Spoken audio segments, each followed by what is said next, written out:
इस वक्त हमारे सहयोगी ऋषभ मणि जुड़ चुके हमारे साथ। ऋषभ, 3:30 बजे ग्राम प्रधानों से जुड़ेंगे सीएम योगी आदित्यनाथ और जाहिर सी बात है ये बातचीत बहुत ही महत्वपूर्ण है कि खुद सीएम गांव की सरकार से मुखातिब होंगे।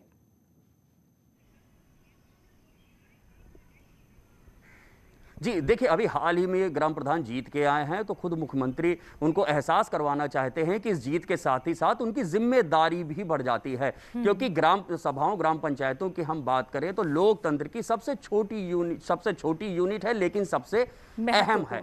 अब बात कर लेते हैं कोरोना काल में ग्राम प्रधानों की जिम्मेदारी कैसे बढ़ जाती है।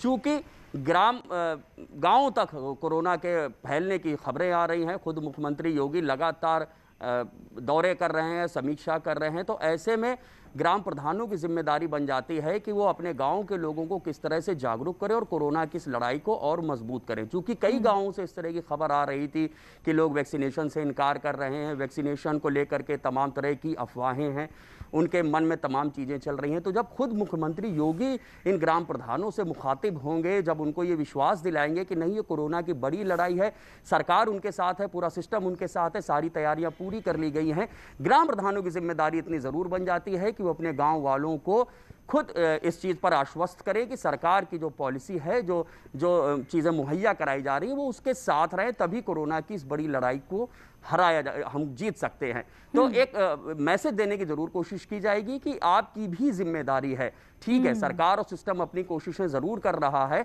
लेकिन गांव-गांव तक, हर घर तक ये जिम्मेदारी का एहसास कराया जाना चाहिए और जो संसाधन उपलब्ध है उससे इस लड़ाई को बेहतर तरीके से लड़ा जाए। बिल्कुल ऋषभ, तो जश्न का जरूर मौका है, लेकिन हालात ऐसे नहीं कि जश्न मनाया जाए। ताजपोशी के साथ ही जिम्मेदारी ग्राम प्रधानों के कंधों पर। धन्यवाद आपका ऋषभ, पूरी जानकारी, पूरी बातचीत के लिए। तो सीएम योगी आदित्यनाथ आज जब ग्राम प्रधानों से संवाद करेंगे तो यही एहसास दिलाने की कोशिश होगी कि एक बहुत बड़ी जिम्मेदारी, बहुत बड़ी लड़ाई है जिसमें उन्हें बढ़ चढ़कर हिस्सा लेना है, अपनी भागीदारी निभाना है। चलिए बात कर लेते हैं तूफान की वजह से जो कहर की स्थिति बनी हुई है उसकी। पहले टाउटे और अब यास तूफान तबाही मचा रहा है। वैसे तो समुद्री तूफान यास ने बंगाल और ओडिशा में भारी तबाही मचाई है, लेकिन इसका असर बताया जा रहा है यूपी में भी अब दिखने लगा है। वाराणसी, कुशीनगर, महाराजगंज के साथ ही कई शहरों में सुबह से ही बारिश लगातार जारी है। इसे लेकर मौसम विभाग ने पहले से ही ऑरेंज अलर्ट जारी कर रखा था। पूर्वी यूपी में बारिश का अलर्ट है। यूपी के पूर्वांचल और तराई वाले इलाकों में ज्यादा सचेत रहने की जरूरत है। अभी इसका असर दिखने भी लगा है। आज की ही बात मौसम विभाग ने कही थी, 28 तारीख का जिक्र किया था कि आज सचेत रहने की जरूरत है। प्रशासन का दावा है कि इन जगहों पर तैयारी कर ली गई है। प्रभाव का असर पूर्वांचल के महाराजगंज जिले में भी देखने को मिल रहा है। पिछले 36 घंटे से लगातार बारिश हो रही है और रुक रुक कर बारिश हो रही है। तेज हवाएं चल रही है। तेज हवाएं और बारिश का जो वजह है, उसकी वजह से लोग सड़कों पर नहीं निकल रहे हैं और लोगों का जो सामान्य जनजीवन है वो पूरी तरह से अस्त व्यस्त हो चुका है। आप देख सकते हैं कि कितनी तेज हवाएं चल रही हैं और ये देखिए मेरा छाता भी उल्टा हो गया है। कोशिश करते हैं इसको सीधा करने की। तो कहीं ना कहीं तूफान का जो असर है वो पूर्वांचल के महाराजगंज जिले में भी काफ़ी है और प्रशासन की तरफ से अभी तक। हमारे सहयोगी की ये रिपोर्ट आप देख रहे थे। तेज हवा और भारी बारिश की स्थिति उत्तर प्रदेश के कई जिलों में देखने को मिल रही है।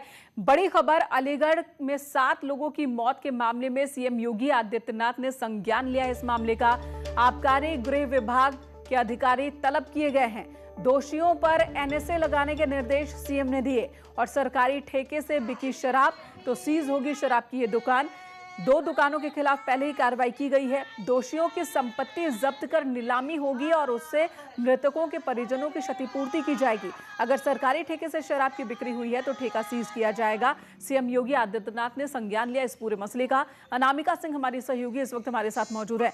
अनामिका, 7 लोगों की मौत, 5 की पुष्टि हो चुकी है, 2 की पुष्टि का इंतजार है कि शराब की वजह से ही मौत हुई या कोई और वजह है।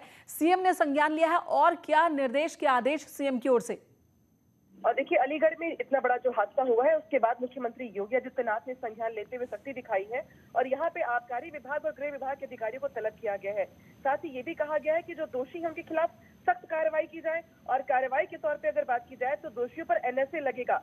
इसके अलावा उनकी संपत्ति जब्त करके नीलामी होगी और उसी से मृतकों के परिजनों के को जो नुकसान हुआ है या फिर जो जिन्होंने अपनों को खोया है उनको उसके मुआवजे का पैसा दिया जाएगा। तो ये मुख्यमंत्री की ओर से बड़ा ऐलान किया गया। हालांकि ऐसा पहली बार नहीं है जब उत्तर प्रदेश में जहरीली शराब की वजह से बिल्कुल अनामिका, और क्या सीएम के निर्देश में उन लोगों के खिलाफ भी एक्शन की बात कही गई है? क्योंकि अगर यहाँ पर जहरीली शराब अगर बिक रही होगी इस ठेके पर, तो सिर्फ बेचने वाला ही गुनहगार नहीं होगा, आसपास के कुछ जो अधिकारी होंगे आबकारी से जुड़े और पुलिस से जुड़े, उन्हें भी जानकारी जरूर होगी कि कहाँ पर ये शराब बन रही थी, कैसे सरकारी ठेके तक पहुंची। देखिए, मैंने कहा कि ये बिल्कुल सही बात कही आपने कि जब भी ऐसा जिस जगह पर भी अगर हो रहा होता है, शराब बन रही होती, नकली शराब बन रही होती, तो पूरा सिंडिकेट काम करता है। और इसीलिए मुख्यमंत्री की ओर से जो निर्देश दिया गया उसमें ये कहा गया कि जो भी लोग इसमें शामिल हैं उन पर सख्त कार्रवाई की जाए, क्योंकि बगैर पुलिस की मिली भगत के या स्थानीय लोगों की मिली भगत के कहीं पर भी ना जहरीली शराब बन सकती है और ना ही बढ़ सकती है, ना ही बिक सकती है। तो ऐसे में मुख्यमंत्री ने दोषियों पर कार्रवाई करने के निर्देश देने के साथ साथ ये भी कहा है कि इसमें जो भी लोग भी शामिल हैं उन पर भी कार्रवाई की जाएगी। हालांकि कार्रवाई का दौर अभी कब तक चलेगा या कितने लोगों पर गाज गिरेगी, क्या अधिकारियों पर भी गाज गिरेगी, ये कुछ देर के बाद साफ हो पाएगा। फिलहाल मुख्यमंत्री ने इस पूरे घटनाक्रम का संज्ञान लिया है और दोषियों पर उचित कार्रवाई करने के सख्त बिल्कुल। और आबकारी विभाग, पुलिस विभाग को तलब भी किया है। सीएम ने कहा कि जल्द से जल्द रिपोर्ट बनाकर दें। कोई समय सीमा भी सीएम की ओर से कही गई है क्या बात? देखिए, फिलहाल समय सीमा की बात नहीं कही गई है। मुख्यमंत्री ने फौरी तौर पर पहले संज्ञान लिया है और जो पुलिस की जो कार्रवाई होती है उसमें रफ्तार बढ़ जाती है। जैसे ही मुख्यमंत्री का निर्देश होता है वैसे ही जो पुलिसिया कार्रवाई होती है वो बढ़ने के साथ साथ चूंकि मुख्यमंत्री ने एनएसए लगाने के निर्देश दिए हैं तो ये भी अपने आप में बड़ी कार्रवाई है। लिहाजा अब अगर ये देखना होगा कि कितने लोग इस गिरफ्त में आते हैं, कितने लोगों को हिरासत में लिया जाता है, कितने लोगों पर कार्रवाई होती है और संदेश बढ़ा जाना चाहिए कम से कम इस मामले में। और क्योंकि इससे पहले भी कई बार ऐसे मामले सामने आए हैं जहाँ पे जहरीली शराब की वजह से या अवैध शराब की वजह से कई लोगों की जाने गई है। लेकिन एनएसए लगाना, बड़ी कार्रवाई करना और नीलामी करना दोषियों के संपत्ति की, ये भी अपने आप में बड़ा निर्देश है मुख्यमंत्री की ओर से, ताकि जो लोग भी इस सिंडिकेट में काम कर रहे हो या अलग अलग जिलों में अगर इसमें शामिल हो तो उनके खिलाफ भी बड़ा मैसेज जाए कि ऐसी ही कार्रवाई इनके खिलाफ भी हो सकती है। अनामिका, गांव वाले ये भी कह रहे हैं कि इससे पहले भी कुछ मौत हो चुकी है और शराब पीने की वजह से ही हुई। हालांकि गांव वालों ने भी प्रशासन को शायद इस बात की भनक नहीं लगने दी, जानकारी नहीं होने दी, क्योंकि बताया जा रहा है कि बिना पोस्टमार्टम के ही अंतिम संस्कार कर दिया गया। 10 से ज्यादा मौतों की बात हो रही है, तो क्या उस मामले में भी उन लोगों तक भी जो सहायता राशि है वो पहुंचेगी, उन्हें भी? देखिए, एक तो यहाँ पर पुलिस की कार्रवाई पर भी सवाल खड़े होते हैं कि जहाँ पर पूरे मामले पर लीपापोती करने का प्रयास किया गया लेकिन मौतों का आंकड़ा 10 के आसपास पहुंच गया है। लिहाजा मुख्यमंत्री जो सुबह बैठक करते हैं उसमें उन्होंने इस पूरे घटनाक्रम का संज्ञान लिया है। और बिल्कुल ठीक कहा आपने कि स्थानीय लोग, मैंने जैसे पहले भी कहा कि इसमें पूरा सिंडिकेट काम करता है। स्थानीय पुलिस से लेकर के जो आस पड़ोस के लोग होते हैं, जो शराब को खरीदते हैं या इसका इस्तेमाल करते हैं, वो भी इसमें शामिल होते हैं।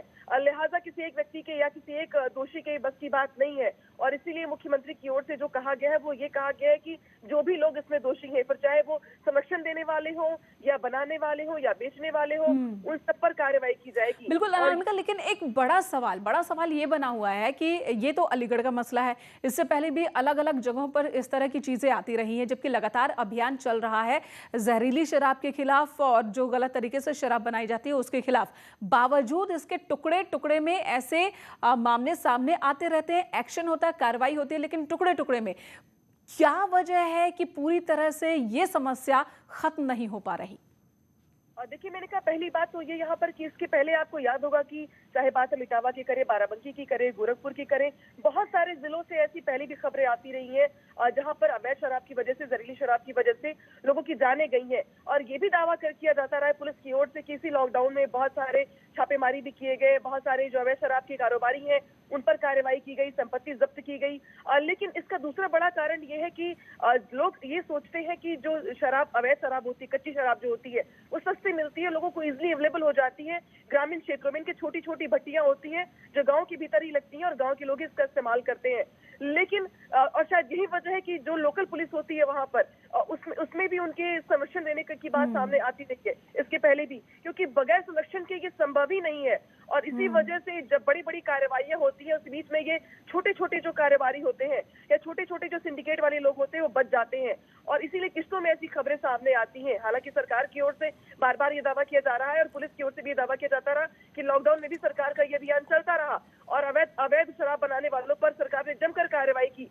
लेकिन ऐसे में अलीगढ़ की ये घटना वाकई में चौंकाने वाली है और बड़ा सबक देने वाली कि चाहे कार्रवाई लाख की जाए लेकिन ऐसे लोग अपनी हरकतों से बाज नहीं आते हैं। और बिल्कुल। और अनामिका, अगर अलीगढ़ के ही मसले की हम बात कर ले, यहाँ पर 2 दुकान जहां से शराब खरीदी गई उन दुकानों को प्रशासन ने सीज तो कर दिया, उन दुकानों को सील कर दिया जब 7 लोगों की मौत हो गई और हड़कंप मच गया, लेकिन गिरफ्तारी एक भी नहीं हुई है, कोई हिरासत में नहीं लिया गया और यहाँ पर पोस्टमार्टम रिपोर्ट के आने की बात कही जा रही है। कहीं ना कहीं वक्त दिया जा रहा है कि जो गुनहगार वो बच के निकल जाए। देखिए, मैंने कहा यही पर इसलिए मैंने कहा कि पुलिस की तरफ से लीपापोती का प्रयास किया जा रहा है और यही वजह है कि पोस्टमार्टम रिपोर्ट तो आएगी, ठीक है, लेकिन इसके पहले अब किसी को भी हिरासत में ना लेना, किसी की भी जवाबदेही तय ना करना, शॉपकीपर को भी यानी कि जो दुकान पर बैठे हैं लोग उनको भी पकड़ना, पूछताछ ना करना, कहीं ना कहीं ये साबित कर रहा है कि बगैर मुख्यमंत्री के निर्देश के उसके पहले ये प्रयास किया गया कि मामले को रफा दफा किया जाए। बिल्कुल। और अब जब सीएम ने खुद संज्ञान लिया है, सीएम ने खुद निर्देश और आदेश दिया है, तो उम्मीद करेंगे कि जो स्थानीय पुलिस टीम है वो सख्ती से और सही तरीके से इसमें जांच करे, कार्रवाई करे। धन्यवाद अनामिका इस वक्त पूरी जानकारी देने के लिए। एक छोटा सा ब्रेक ले रुकते हैं, तुरंत लौटेंगे।